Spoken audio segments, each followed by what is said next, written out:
Welcome back to my YouTube channel మీ తెలుగు అమ్మాయి. So ఈరోజు మనం వచ్చేసి నేర్చుకోబోయే program even numbers and odd numbers. So నిన్న మనం న్యాచురల్ నెంబర్స్ చూసుకున్నాం కదా. సో మనం ఒక ప్రాజెక్ట్ మళ్ళీ క్రియేట్ చేసేసి ఆ ప్రాజెక్ట్లోనే మనం చెప్పుకోబోయే ప్రోగ్రామ్స్ అన్నీ అదే ప్యాకేజ్లోని క్లాస్ క్రియేట్ చేసి చేసుకుందాం. సో ఫస్ట్ ఫైల్లోకి వెళ్ళి న్యూలోకి వెళ్ళి జావా ప్రాజెక్ట్ నేమ్ వచ్చేసి ప్రోగ్రామ్స్ అని ఇస్తాను. ఫినిష్. సో ఇప్పుడు మీరు ఏదైతే క్రియేట్ చేశారో దాని మీద రైట్ క్లిక్ ఇవ్వండి, న్యూ ప్యాకేజ్. ఇక్కడ మనం ప్యాకేజ్ com.java అనే ఇవ్వాలా అంటే లేదు. మీకు ఇక్కడ చూసారా, invalid package name, a package name cannot start or end with dot. మీరు ఇక్కడ లాస్ట్లోని డాట్తో ఎండ్ చేయకూడదు, డాట్తో స్టార్ట్ చేయకూడదు. సో బట్ మీరు కామ్ డాట్ అయితే కామన్గా ఇవ్వాలి. ఆ తర్వాత మీరు ఏమైనా ఇచ్చుకోవచ్చు, ప్రోగ్రామ్స్ అని ఇస్తారో లేకపోతే ఇంకేమైనా జావా అని ఇచ్చుకుంటారో అది మీ ఇష్టం, ఏదైనా ఇచ్చుకోవచ్చు. మనం ఒకవేళ ఇక్కడ ఏమైనా ఎర్రర్ చూపిస్తే మీరు దాన్ని బట్టి చేంజ్ చేసుకోండి. సో కామ్ డాట్ అయితే కామన్, ఆ తర్వాత మీరు ఏమైనా ఇచ్చుకోవచ్చు. ఫినిష్. మళ్ళీ రైట్ క్లిక్ చేసి ఇప్పుడు మనం క్లాస్ క్రియేట్ చేసుకుందాం. క్లాస్ నేమ్ ఈరోజు మనం ఈవెన్ అండ్ ఆడ్ చూస్తాం కదా, సో ఈవెన్ అని ఇద్దాం క్లాస్ నేమ్. మెయిన్ మెథడ్ తీసుకుంటున్నాం. ఫినిష్. సో మనకి ఇక్కడ ఆటోమేటిక్గా మనం ఏదైతే క్లాస్ నేమ్ ఇస్తామో ఆ నేమ్ తోటి మనకి ఇక్కడ క్లాస్ అన్నది క్రియేట్ అయిపోతుంది. సో మెయిన్ మెథడ్ తీసుకున్నాం కాబట్టి మెయిన్ మెథడ్ కూడా వచ్చేసింది మనకి. సో ఇప్పుడు మనం ఈవెన్ నెంబర్స్ యొక్క కండిషన్ ఏంటో చూద్దాం. సో నిన్నట్లానే మనం ఏదైతే న్యాచురల్ నెంబర్స్కి మనం తీసుకున్నామో సేమ్ అలానే ఫస్ట్ ఫర్ లూప్ తీసుకుంటున్నాం. సేమ్ యాజ్ ఇట్ ఈస్ ఉంటుంది. I = 1, I <= some 50 తీసుకుందాం అండ్ I++. ఇదే కదా మనం నిన్న ఇచ్చుకున్నాం. సారీ, ఇక్కడ మనం int I = అని తీసుకోవాలి. చూసారా, ఎర్రర్ చూపిస్తుంది. ఇక్కడ మనం 1 ఇచ్చాం కాబట్టి అది ఇంటీజర్ వాల్యూ కాబట్టి మనం ఇక్కడ int అన్నది తీసుకోవాలి. So for int I = 1, I <= 50, I++. మనం నిన్న న్యాచురల్ నెంబర్స్ చేసేటప్పుడు కూడా మనం సేమ్ కండిషన్ తీసుకున్నాము. ఇక్కడ దాంతో పాటు మనం ఎక్స్ట్రా ఏం చేస్తామంటే ఒక ఇఫ్ కండిషన్ రాస్తాం. ఇక్కడ కండిషన్ ఏంటి అంటే ఇఫ్ I%2 = 0. ఇది మనకి మెయిన్ కండిషన్.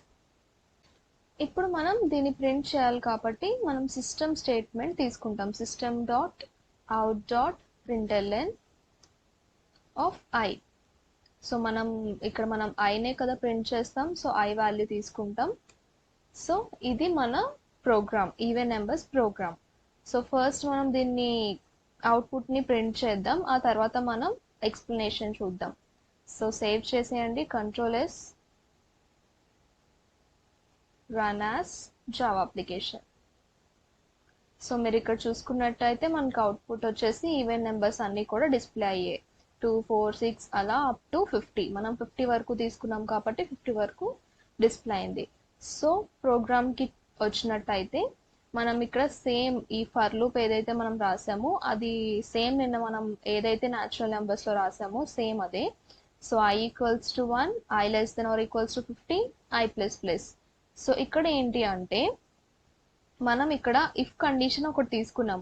ఒకవేళ I%2 = 0 అయితే అప్పుడు మనం ఇక్కడ ప్రింట్ చేయాలి అని చెప్పి మనం కండిషన్ రాసాం. సో దాని మీనింగ్ ఏంటి, ఫస్ట్ I వాల్యూ 1 కదా, సో 1/2. సో 1ని మనం 2తో డివైడ్ చేస్తే రిమైండర్ మనకి 0 వస్తుందా, రాదు. సో 1కి మనం 2తో డివైడ్ చేసినప్పుడు ఇది మనకి అప్లికబుల్ అవ్వదు, కండిషన్ అనేది ఫాల్స్ అవుతుంది. సో మనకి 1 అనేది ప్రింట్ అవ్వదు. అదే మనం 2తో డివైడ్ చేసినప్పుడు 2 divided by 2 equals to 0. So ఈ 2 divided by 2 మనం చేస్తే రిమైండర్ అన్నది మనకి 0 వస్తుంది. సో కండిషన్ అన్నది ట్రూ అవుద్ది. సో ఎప్పుడైతే ఈ కండిషన్ ట్రూ అవుతుందో మనకి ఇక్కడ సిస్టమ్ డాట్ అవుట్ డాట్ ప్రింట్ఎల్ఎన్లోని ఈ ఐ వాల్యూ ఏదైతే ఉంటుందో, సో మనం ఐ వాల్యూ అప్పుడు 2 ఉన్నది కాబట్టి మనకి 2 ప్రింట్ అవుద్ది ఇక్కడ కన్సోల్లో.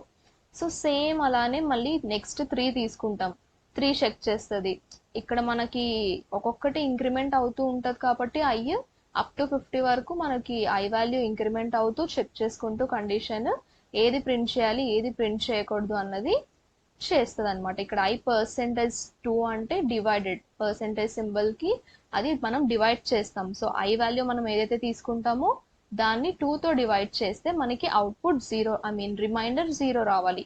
సో ఎప్పుడైతే రిమైండర్ 0 వస్తుందో మనం 2తో డివైడ్ చేసినప్పుడు ఆ వాల్యూస్ మనకి ప్రింట్ అవ్వాలి. సో ఇది మనకి ఈవెన్ నెంబర్స్ యొక్క ప్రోగ్రామ్.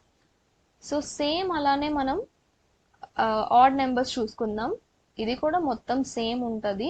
జస్ట్ చిన్న చేంజ్ అవుద్దంటే దానికి మీరు మళ్ళీ కొత్తగా ప్రాజెక్ట్ క్రియేట్ చేయాల్సిన అవసరం లేదు. మనం ఇక్కడ ప్రోగ్రామ్స్ అని ఆల్రెడీ ఒక ప్రాజెక్ట్ క్రియేట్ చేసాం కదా.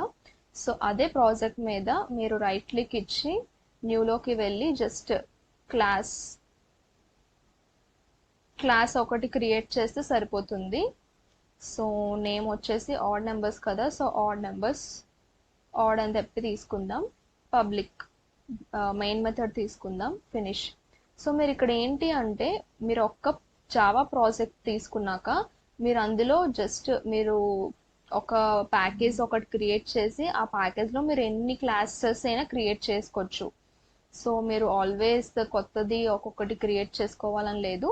మీరు ఒక ప్రాజెక్ట్ క్రియేట్ చేసి జస్ట్ ఒక ప్యాకేజ్ క్రియేట్ చేసేసి అందులో మీరు ఎన్ని క్లాసెస్ అయినా క్రియేట్ చేసుకోవచ్చు.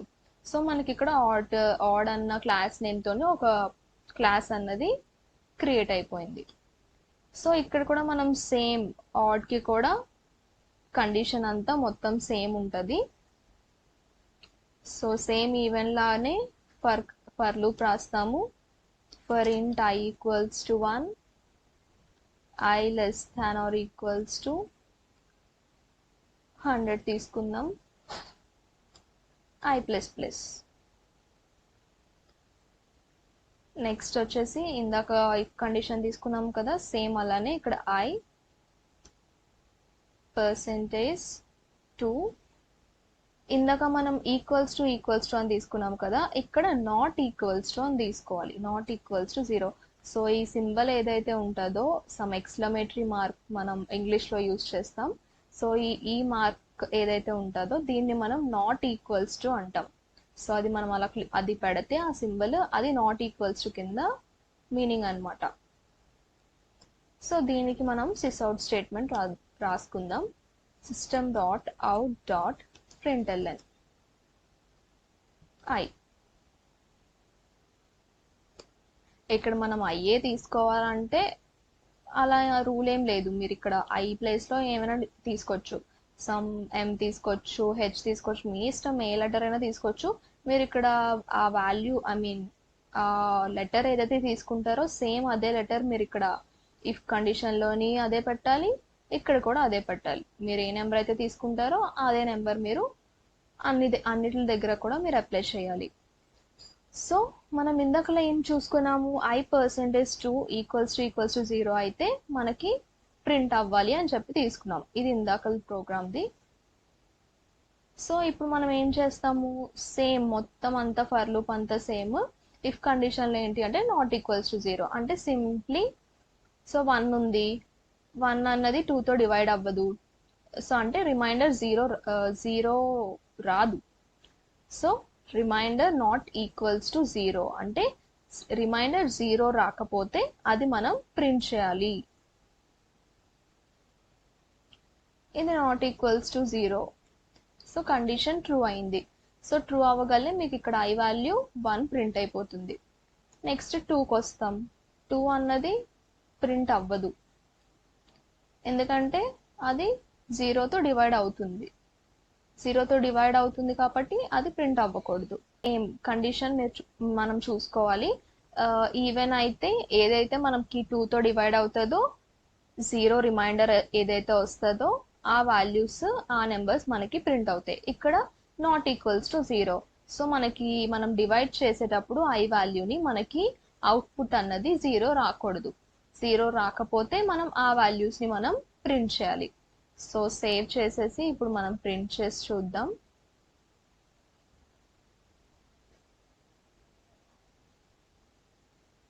సో అవుట్పుట్ అన్నది 1 3 5 7 అప్ టు 100. సో 100 అన్నది ఈవెన్ నెంబర్ కాదు, ఐ మీన్ ఆడ్ నెంబర్ కాదు, కాబట్టి మనకి 100 ప్రింట్ అవ్వలేదు. సో 100ని మనం 2తో డివైడ్ చేస్తే రిమైండర్ మనకి జీరో వస్తుంది, కాబట్టి మనకి ఇక్కడ 100 ప్రింట్ అవ్వలేదు. సో ఇవన్నీ కూడా ఆడ్ నెంబర్స్. సో సింప్లీ మనకు బేసిక్గా తెలుసు ఈవెన్ నెంబర్స్ అంటే ఏంటో, ఆడ్ నెంబర్స్ అంటే ఏంటో మనకు తెలుసు. సో 2తో డివైడ్ అయ్యి రిమైండర్ జీరో వస్తే ఈవెన్ నెంబర్స్, అదే 2తో డివైడ్ అవ్వకుండా జీరో రాకుండా రిమైండర్ ఉంటే అది ఆడ్ నెంబర్. సో మనం ఇక్కడ కండిషన్లో అదే అదే ఇస్తాం సేమ్. మీరు ఎన్ని నెంబర్స్ ప్రింట్ చేయాలనుకుంటున్నారో ఆ కండిషన్ ఫర్లో ఇస్తారు. ఆ సేమ్ ఇఫ్ కండిషన్లో మీరు ఏమి ఇస్తారు, అది మీరు నాట్ ఈక్వల్స్ టు జస్ట్ ఈ చిన్న సింబల్ అన్నది మీకు మారుతుంది ఈవెన్ అండ్ ఆడ్కి. అంతే, చిన్న చేంజ్ అంతే. అంతే అండి ఈరోజుకి.